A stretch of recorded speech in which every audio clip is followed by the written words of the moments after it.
Welcome to Sweet Life Beat Life. We hope this video helps. You start by checking the obvious functional items because speed matters. Inspect the crown, make sure it's pushed or screwed down. Once done, look for salt or debris in joints and confirm water resistance marking. If the watch is quartz, test the battery quickly with a time jump or a tester. Make sure to work on a clean, stable surface and have a small tray for screws.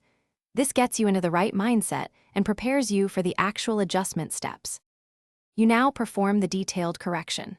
Pull the crown to the time setting position and advance the hands to the exact time, syncing to a reliable source. Once done, reset the date only when safe. If the watch gains or loses time, measure deviation over a day to decide regulation amount, because small tweaks matter.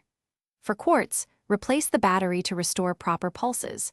For mechanical, carefully nudge the regulator arm a hair. Then run a 24-hour check to verify improvement. Finish by making sure everything is sealed and stable. Push or screw the crown down firmly and wipe away salt residue.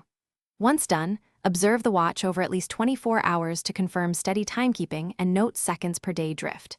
If you still see significant gain, loss, or intermittent stopping, don't force internal adjustments.